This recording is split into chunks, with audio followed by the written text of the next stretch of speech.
Hey guys, welcome back to the channel. So I really know you guys want to see the Prelude. Just kidding. You really want to see the Humvee. I get it. I need to get this car out of my sight. Need to get it gone, but I cannot get it to pass emissions. So there's only one thing to do. I think I've done everything else. I think I just have to remove the intake and just clean the whole thing because it's probably all gunked up. That way we can move on to bigger and better things. Let's go to work.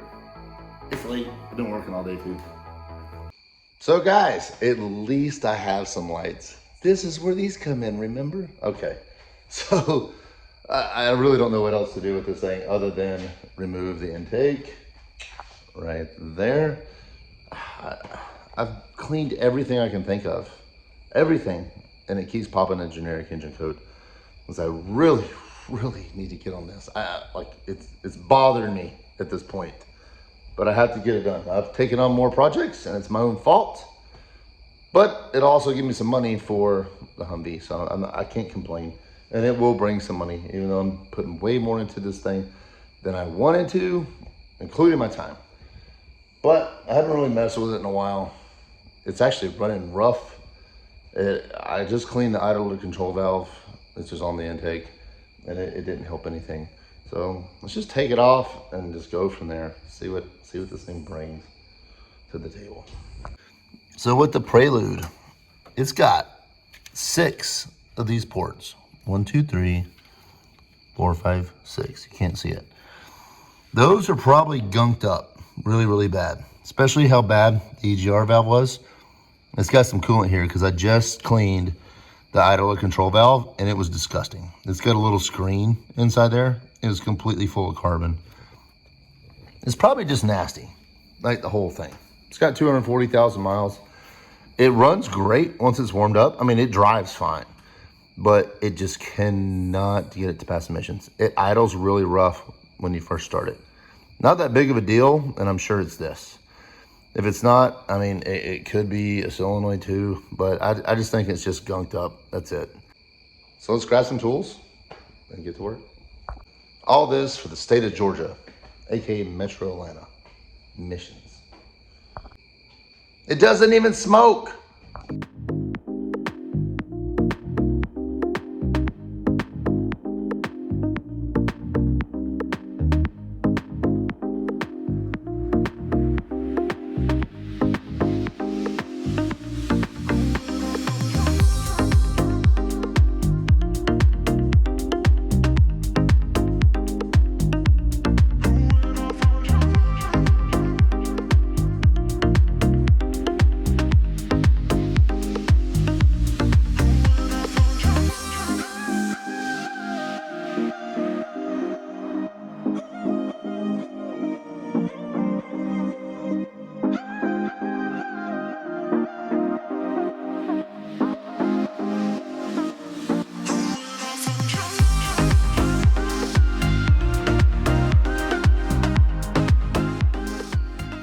So guys, these are the 6 ports.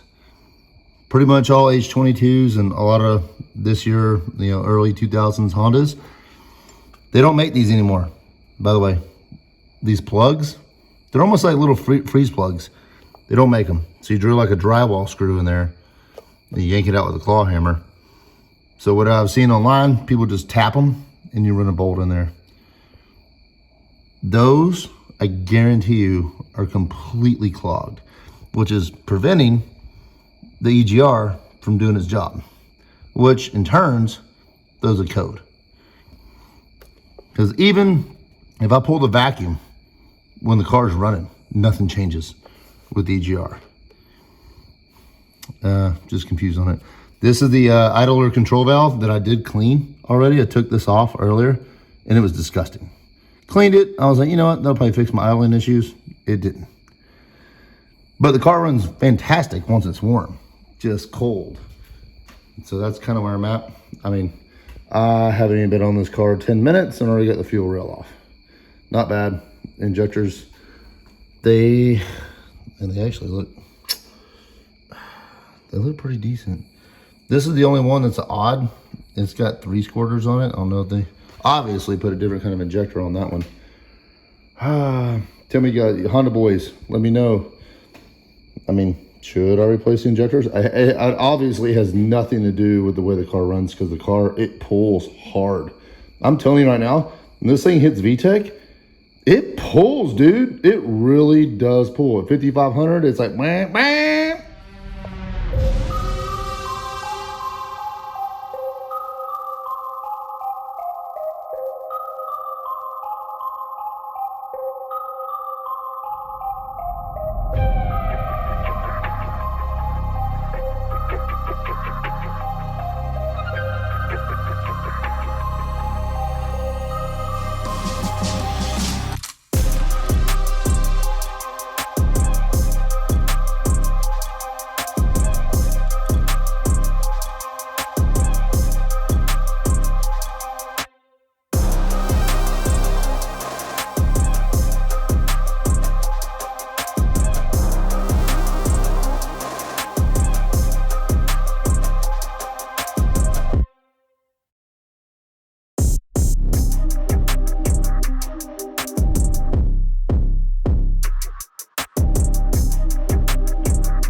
Okay, brand new alternator, because the bearing was shot in there and there's no bearing places anymore. And this was easier. Just get a new alternator. Got it all out. That was a pain. Always these bottom nuts that are on the bottom. Terrible. The thing's pretty gross, as you can see, so all we gotta do is clean this thing up as best we can, and then hopefully it passes emissions. These are the ports right here. So basically just put a drywall screw in there, pry it out, and then they don't sell these anymore. They're almost like little freeze plugs. Honda doesn't even have them. They don't make them anymore. So I couldn't even find them online. So what I'm gonna do is just tap it and thread a bolt in each one of these. Probably easier said than done. Not looking forward to it at all. But first things first, we gotta get it all cleaned. I'll separate the plenum and then take the throttle body off. And we're just gonna go to town. Get this thing as clean as it can be. But the alternator was squeaking so bad, and I adjusted the tension all over the place. It just probably had a bad bearing in it, but it still felt okay. Whatever. It's just easier getting the alternator. I know I could have replaced just the bearing. Also in here, I had to get on Amazon. I found a gasket. Yep, wait on that. It won't be here today. Should be here tomorrow or the next day. There's a lot of little clips and brackets and stuff that go on the bottom of that intake. It's not fun. And also you got to remove the oil filter to be able to get to access the nuts on this side. You can reach the farther two on the bottom, reaching in from over here on this side of the car, but the three that are closest to the driver's side, you got to get from the bottom. So actually you could probably get to the far one over here, just standing up over here, but at least two of them.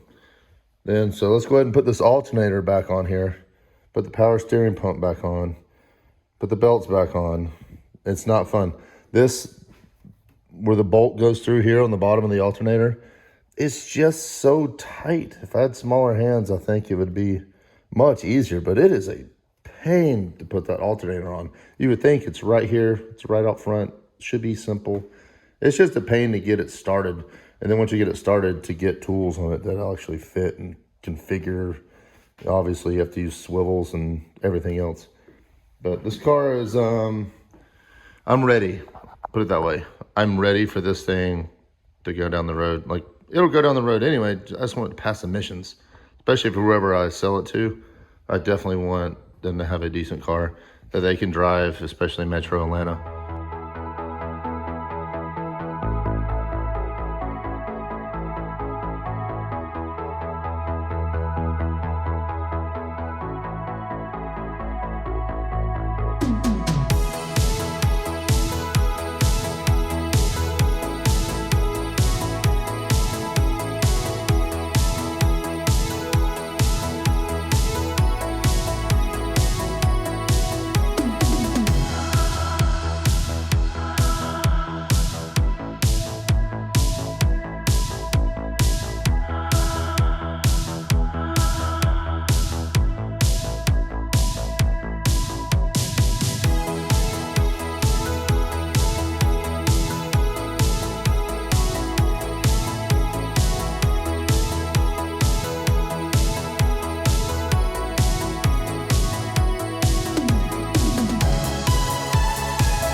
Well, this is turning into bunches of fun. So I got one out, and this is how I did it. Cell tapper. I should have listened online. But look at that port. You can barely see it. It's almost completely shut. Full of carbon. So over here, I drilled. I put a regular screw in there. And guess what? Yeah, snapped off. So I'm going to take this back off. See if I can get the rest of these out, and then I don't know what is going to happen over here. Guess I'll just drill it. So I'm going to end up tapping these and putting another plug in there, like a threaded plug, if I can find them.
Okay, I got them all out. Now, other than where I drilled all the way through, do you see, like, look at that one in particular. It's completely, I wish I could keep the light on it here. It's completely clogged. Let me take this pick.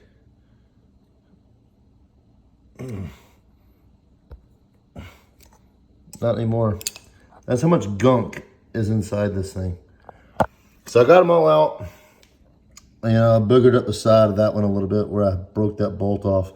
I was able to go in at an angle and then just yank it out.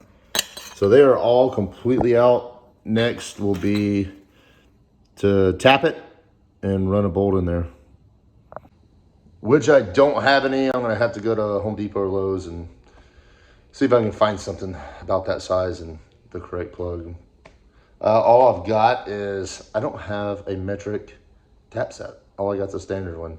It's getting a standard bolt. I tell you what, I love the internet.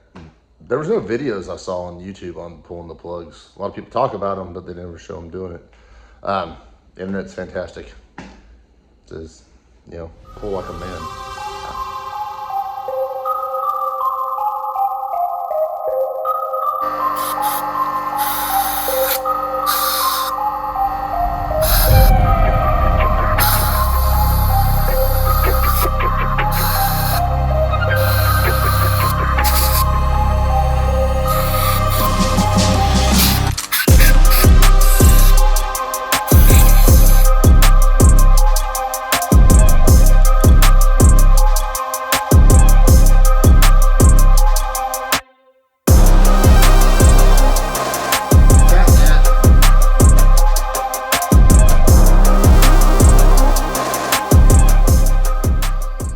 Thing looks kind of new. So everything is cleaned out, everything is threaded. That tap worked perfect. I end up using a 7/16 by 20 thread, so fine thread, not coarse. And you don't even have to drill these out. It fit perfectly. There was no issues with tapping it. So if you guys are 7/16 by 20, fine thread, works great. So here's the bolts I ordered. I got this off Amazon, and these were only like $1.50 a piece. There's a lot more that are a lot more expensive, but I think this will end up being perfect in here. I mean, they're gonna thread right in, and it's gonna be beautiful. If I can start anything with my left hand, come on. Yeah, so guys, I'm gonna finish putting the rest of these in here. And again, I just got these off Amazon. Fantastic. They're gonna work perfect. So if any of you guys have a Prelude, clean those ports. These were disgusting. Every one of them were completely clogged, but one. I don't know if you can see down in there, if I can turn my light on. Hang on. All right, so I got some light, and yeah, you can see right there. Look how clean those are now. These things were so bad. There's still a little, I mean, it's hard to see, guys. There you go. It's a little better. They were so gunked up. You couldn't even see any of that in there.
All right, she's running.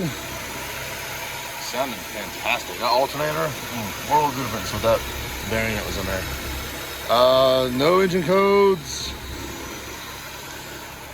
It died on me after I cranked it up just for a minute. Oh, the idle's moved up now. Okay. Yeah, it was just, it died a couple times. First cranked it up. I can't believe I didn't kill it. Sorry it's so loud, guys. They were cutting some serious trees over there. They've been there for like 2 weeks. Yeah, let me warm it up. I'm gonna go drive it here in a bit. I'm gonna move some cars around and then, yeah, get to it. Yeah.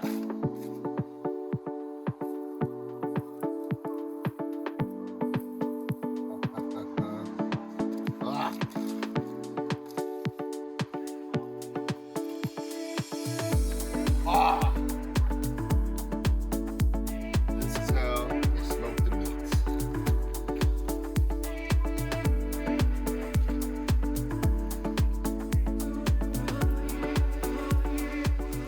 All right, guys, that's gonna be a wrap for the video. I hope this helps anybody out that's got the Prelude and you wanna clean those ports and get them all nice and tapped and clean and get rid of those freeze plug things and whatever you got. But hey, if it helps you pass emissions, so be it. I hope it still does. I actually haven't got emissions yet. I'm about to go do it, but I did have it pop back again. I think there's a really quick reason why. So when you take out the intake, there's a little hole where exhaust gases come through the intake and down into the ports. I didn't clean the head. The actual head of the Prelude, I didn't take a pick, screwdriver, or something in there and clean that out, because the intake is clean. It is clean. I cleaned that thing. I soaked it in gas. I got it all cleaned out. It's clean. I know it's clean. So the head, different story. I don't know why. Didn't think about it, but I got to pull the intake back. It's got to separate a little bit. See if I can get in there and clean it. And then I should pass emissions and on with my life. So till next time, guys, hope this helps. Till next time, see you later.